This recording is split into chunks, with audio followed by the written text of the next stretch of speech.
विदेश मंत्री ने कहा कि भारत सभी पक्षों से अपील करता है कि वो बातचीत के जरिए समाधान निकाले।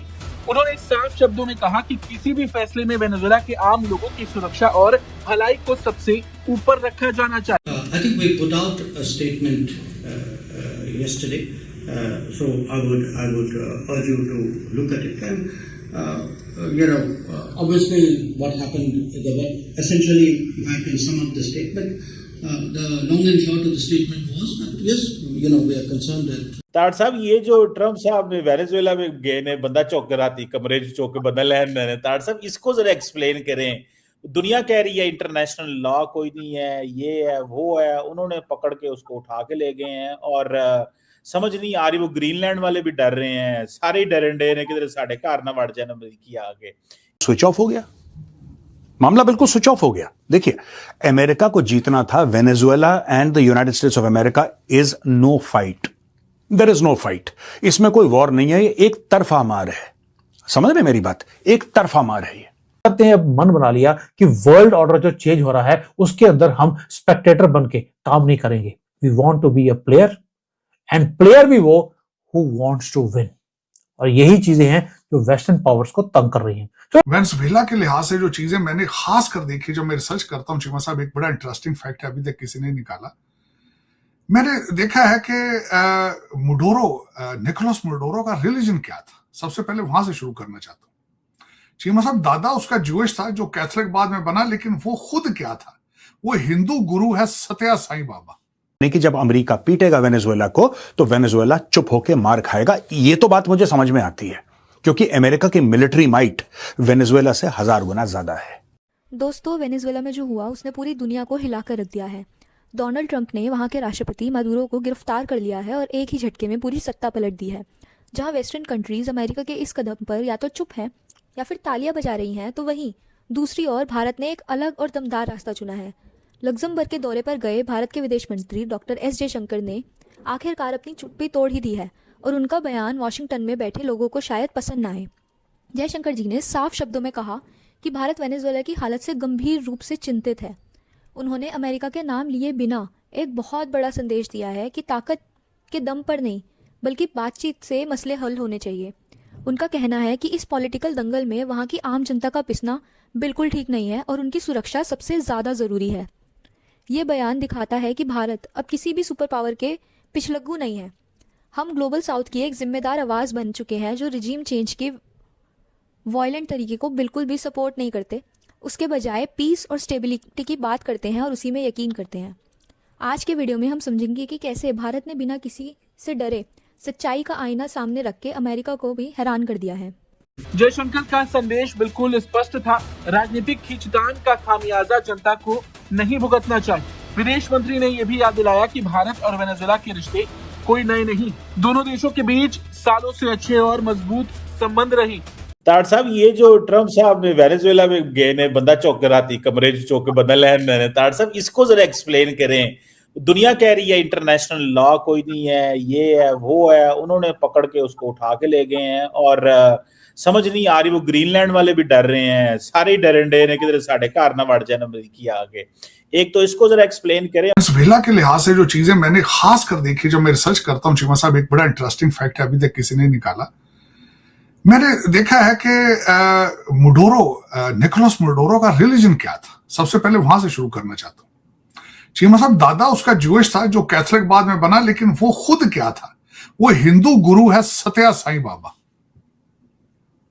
उसका पैरोकार था। 2005 में स्पेशली भारत जाके उसने मुलाकात की। इसका मतलब है कि Brooklyn jail they which back है और राम राम करना पे होना है। चीमा साहब, इससे आगे चलते हैं। चीमा साहब, वेनेजुएला का सबसे पहले डोनाल्ड ट्रंप साहब का आपने देखा होगा, मैंने और आपने कई दफा डिस्कस किया। वो 33 पेजेस की उन्होंने फॉरेन पॉलिसी जो अपनी स्टैब्लिश की थी, उसमें से निकला क्या था? उसमें से निकलता था मानरो डॉक्ट्रिन। उन्होंने इशारा दिया था मानरो डॉक्ट्रिन। और दूसरा चीमा साहब, अब उन्होंने क्या है? डॉनरो डॉक्ट्रिन। चीमा साहब, उसमें मैं थोड़ा सा उसको डिफाइन करने की कोशिश करूंगा कि अब अमेरिका के अंदर इस वक्त क्या चैटर है, फिर उसके बाद मैं बताऊंगा कि मेरी अपनी ओपिनियन क्या है। इस वक्त जो रिपब्लिकन है कुछ, वो ये कह रहे हैं कि Donald Trump is moving away from his mega ideology making oil की गेम्स को, जो पुरानी गेम्स थी इसकी, कभी टैरिफ का धमकी, कभी किसी और चीज की धमकी, वो दिन चले गए। और आपको मालूम है कि हमारी जो कंट्री का प्रधानमंत्री, मैं देखता हूं यहां पर जो तरक्की हो रही है भारत में, we are building our nation, और उसके लिए हमारी जो एनर्जी सिक्योरिटी है वो बहुत ज्यादा इंपॉर्टेंट है। और अगर सस्ते में मिल रहा हो तो सोने पे सुहागा। अगर ये जो प्रेशर है डोनाल्ड ट्रंप का, ये कंटिन्यू रहा, मुझे नहीं लगता कि मोदी जी इसको ज्यादा देर तक सहन करेंगे। There will be something, a retaliation which will come from India also. लेकिन मोदी जी हैं, वो रिटेलिएशन जो है इनडायरेक्टली देते हैं, डायरेक्टली नहीं देते। इसलिए जब ये रिएक्शन आएगा तो डोनाल्ड ट्रंप की शक्ल देखने वाली होगी जो मोदी जी करने वाले हैं। मैं पहले बोलता हूं, भारत का टाइगर जाग चुका है, और ये जितनी मर्जी कोशिश कर ले हमें हमारी जो ये राइज को फेड आउट करने के लिए, स्लो करने के लिए, ये नहीं होगा।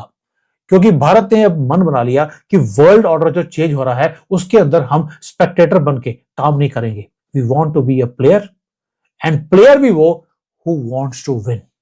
और यही चीजें हैं जो वेस्टर्न पावर्स को तंग कर रही हैं। तो ये बच्चों की तरह, मुझे तो नोबेल प्राइज चाहिए, बच्चों की तरह मेरे से तेल खरीदो तो मुझसे नहीं खरीदोगे, जैसे हम स्कूल में ये काम करते थे, डोनाल्ड ट्रंप आज कर रहा है। मुझे लगता है कभी स्कूल गया नहीं है, तो बचपन की चीजें वो बेचारा आज कर रहा है। चलो उसको करने दीजिए, बट होना धोना कुछ नहीं है।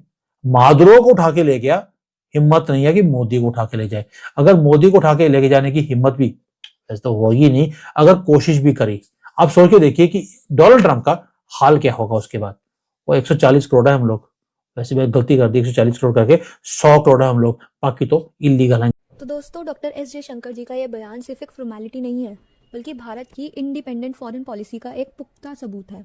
याद रखिए, वेनेजुएला के साथ भारत के भी कई रिश्ते हैं, और ये रिश्ते अभी के नहीं हैं, ये काफ़ी सालों पुराने हैं। हम वहाँ से तेल खरीदते रहे हैं और हमारे डिप्लोमेटिक रिलेशंस हमेशा से मजबूत रहे हैं।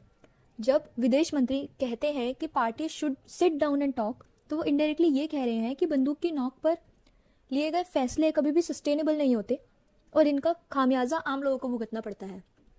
साथ ही भारत ने अपने नागरिकों की सुरक्षा को सबसे ऊपर रखा है।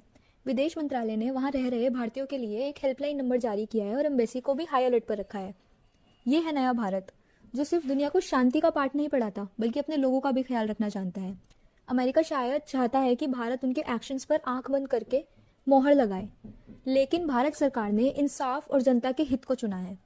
अगर आपको लगता है कि भारत ने शांति की बात करके बिल्कुल सही किया, तो कमेंट सेक्शन में प्राउड ऑफ इंडिया ज़रूर लिखें।